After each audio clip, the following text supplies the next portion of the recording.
It's important at times to take stock of the monolithic cornerstones that act as monuments to what the medium has truly accomplished in a modern industry characterized by disposable thrills and one-hit wonders. And as the industry makes its laborious march into creative and commercial oblivion, it's to these titans of innovation that we should turn our gaze in validation of the virtue of the perspective art form.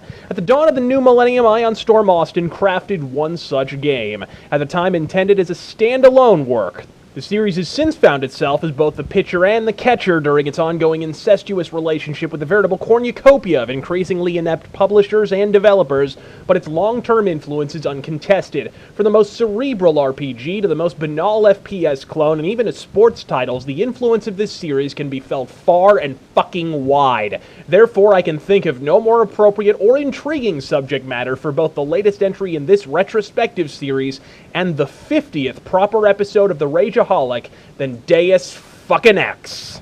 Alright, let's do this.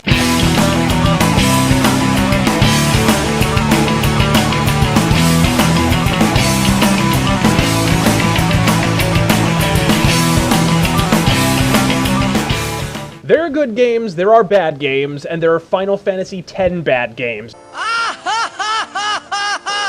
Deus Ex is a game that's so skull-splittingly fantastic, I actually purchased a PS2 just so I could play every fucking version. For the record, even though my PS2 was ultimately more like a dusty paperweight than a video game console, the PS2 version of Deus Ex actually sports a small handful of advantages over the PC version. For one thing, the main theme was re-recorded by an actual symphony orchestra, which basically takes the original bubbly synth-pop PC version out to the banks of the Green River and puts it down like a marginally attractive whore. Sure, the PS2 had the raw technological prowess of a graphing calculator, so the levels had to be shrunk down, condensed, and otherwise MacGyvered the fuck onto the disc, but let's not bring Richard Dean Anderson into this if we don't have to. According to project lead Warren Spector, the first Deus Ex was the macrocephalic offspring of a troubled developmental pregnancy. Ion Storm Austin, unburdened by the self-same micromanaging corporate dickbags that plague modern AAA studios, consequently found itself fractured into 3 mini-studios. In one corner, a team devoted to the idea of making the best PC-exclusive first-person shooter on the market.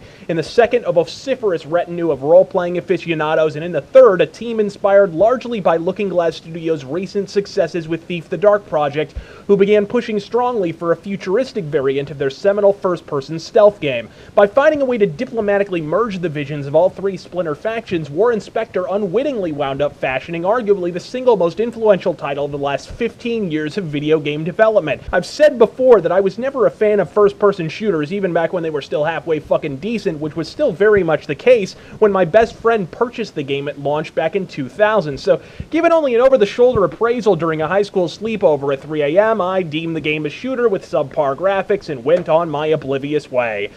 Then that same friend strategically left the game in the disk drive when he left the next day, and consumed by summertime boredom, I imbibed out of pure curiosity and couldn't bring myself to do anything else for at least the next week. From the customization to the future noir atmosphere to the sprawling levels with multitudinous solutions to any given problem, the game has no shortage of strengths, but what grabbed me by the testes and shook vigorously was the forked narrative that not only sported multiple endings, but multiple paths in each chapter prior to said multiple endings. It's true that games like Baldur's Gate and Fallout had already experimented with branching dialogue and multiple endings, but for a first-person shooter to meld these elements with role-playing and stealth was positively fucking inspired. Deus Ex earned every last fucking one of the nearly 50 Game of the Year awards that accrued upon release. For my admittedly humble part, I award the game an immaculate 5 augmentation canisters out of 5.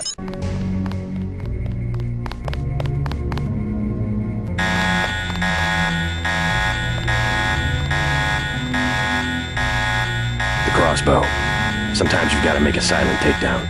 And then there's Deus Ex Invisible War.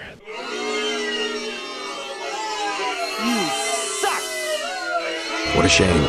the game whose darksome specter haunts my every waking hour. In candor, I've probably been asked to divulge my critical appraisal of this singular title with greater frequency than any other game in existence. And after my emphatic assertion of Deus Ex Human Revolution's self-evident virtues, I suppose that's to be expected. Well, if you're looking for me to pedantically itemize every categorical failing of Ion Storm's 2003 sequel, then here's where I bukkake in your fucking hair, because pray for my immortal soul, but I fucking love Deus Ex Invisible War.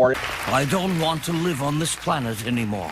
In fact, much like its predecessor, I purchased an original Xbox console and upgraded my home computer for the express purpose of being able to play both versions of this quote-unquote irredeemable abortion. And upon completion of my most recent playthrough of the game that eToyChest purported defines mediocrity, I remain obstinately bewildered at how vociferously the first game's fanbase lambasted the game upon release. Fucking really?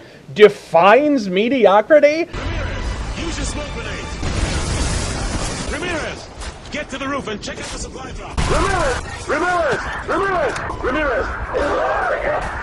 If a non-linear cyberpunk RPG hybrid with multiple endings defines mediocrity, then what in unimpeachable fuck does that make the Killzone franchise? To me, this is a perfect exemplification of exactly how the industry managed to disintegrate before our very eyes, because Call of Duty existed in 2003. In fact, rather poetically, the very first entry in the Call of Duty series was released a little over a month before Deus Ex Invisible War, yet vapid belugal cuntflaps were so busily decrying a relatively complex RPG hybrid in Deus Ex Invisible War that by the time the real enemy had penetrated the industry's labial walls, they'd already exhausted their last vestige of righteous indignation. I would commit cold-blooded murder to have every pallid, monochromatic FPS clone replaced with what eToyChest dim-wittedly described as mediocrity personified. Is the entire concept of universal ammo retarded? Well, as Mass Effect 2 and 3 have illustrated better than Invisible War ever could, resoundingly fucking yes, but to allow such a negligible triviality to overshadow an otherwise exceptional game is extremely short-sighted. Deus Ex Invisible War isn't bad, it's just different. Whereas the inaugural Deus Ex was quirky, I wanted orange. It gave me lemon lime. paranoid, Who are you? and political, Tell me what you know about the NSF.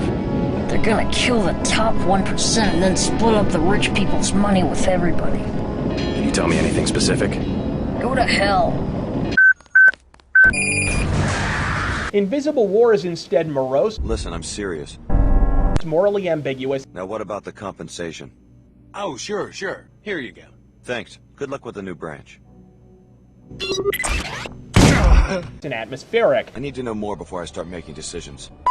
An atmosphere that congeals largely as a byproduct of absolutely stellar sound design. Of particular note is Alex Brandon's inspired soundtrack, which eschews the cliché symphonic uber-techno that Human Revolution embraced to great effect, in favor of understated melancholic soundscapes that serve to better enhance player immersion. Ion Storm was incredibly astute to release the game's soundtrack as a free download on the game's website all the way back in 2003. It's just a shame the leering ingrates that populated the masturbatory ideological echo chamber that is the Looking Glass and Ion Storm forums were too busy sharpening their pitchforks and shrieking the word betrayal to appreciate what the game does exceptionally well. For example, one thing that always strikes me about Thief Deadly Shadows and Deus Ex Invisible War, both of which were developed simultaneously using the same studio and graphics engine, is how well they've both aged visually. The lighting still looks rich and dynamic, the textures are densely detailed, and the HUD is sleek, practical, and customizable. It's a fair few titles from the Xbox and PS2 library that still look even minimally presentable by today's standards, particularly when they were released as early in the generation's life cycle as 2003. Sure, Silent Hill 2, 3, and 4 look stunning even today, but GTA Vice City, for example, is uglier than Encyclopedia Dramatica's user base. But the cost for this visual fidelity also gives rise to perhaps the single most valid grievance repeatedly and aptly leveled at the game. Because it's such a gluttonous fucking resource hog, each level, rather than being rendered as one seamless, expansive area, had to instead be sliced into broom closet-sized mini-levels and separated by intrusive, interminably long loading times. To a grating entitled Forum Phallus, this is a game breaker. To me, well, if filet mignon is chopped up into tiny cubes, it's still fucking filet mignon, but this of course led to the dreaded contention that Invisible War was quote-unquote consoleized for the benefit of the original Xbox. And while it's true the original Xbox had the random access memory of a concussed Alzheimer's patient, it's also worth mentioning the game's code had more junk than John Holmes. Due to the Jimmy fucking rigged wastrel of an engine, the PC version requires a minimum of 256 megabytes of RAM, which for perspective is exactly how much dedicated RAM the PS3 has right now. Even on home PCs of the time, this game was a demanding son of a bitch. Faults notwithstanding, Deus Ex Invisible War still excels where it matters most, as some of the forks in the game's narrative road are even more dramatic this time around than in its predecessor. It isn't perfect, but it isn't bad either. I said it at launch, and I'll unabashedly repeat it another 50 fucking times. Deus Ex Invisible War is absolutely a worthy sequel. 4 AUG canisters out of 5. Welcome to Club Cox. What's so great about this club anyway? Cox.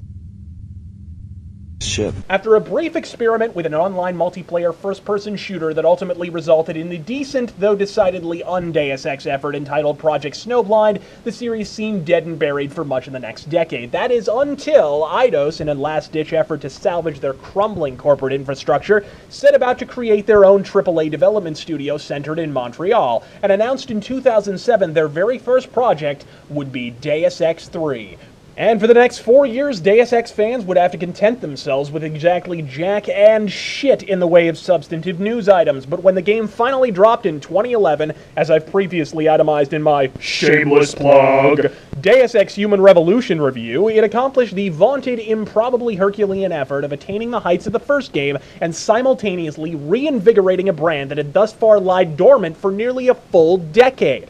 But of course the professional gaming press had to find some glaring item of minutiae to needlessly obsess over, with the ever-insightful Jim Sterling leading the charge. Really? Of all the niggling nonsense to bawl your beady eyes out over, the fucking accents are too ethnic? Well, shit, if it ain't the captain himself.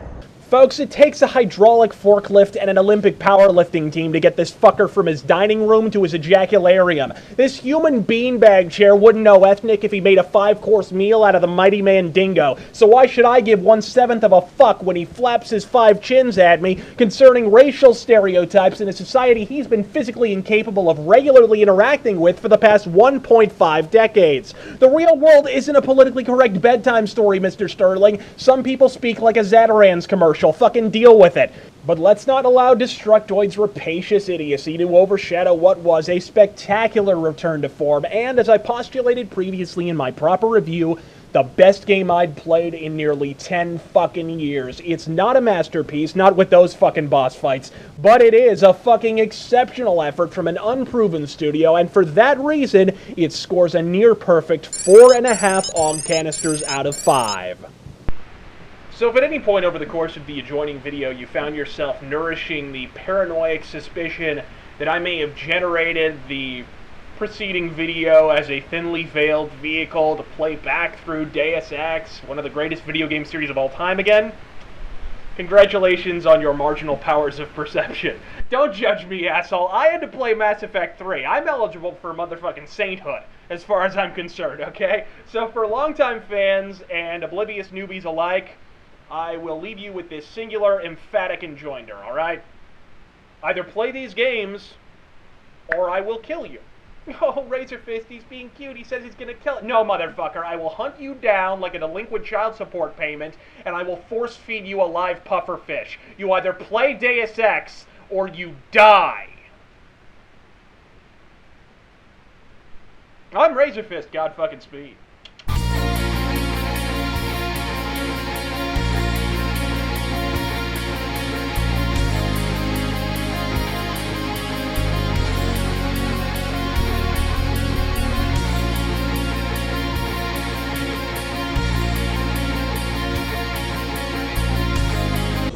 All right, I'll question some of the locals.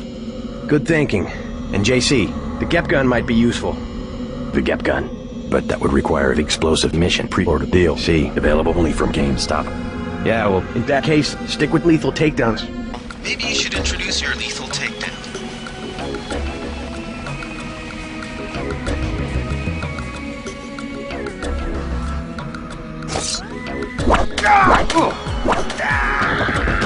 What a rotten way to die.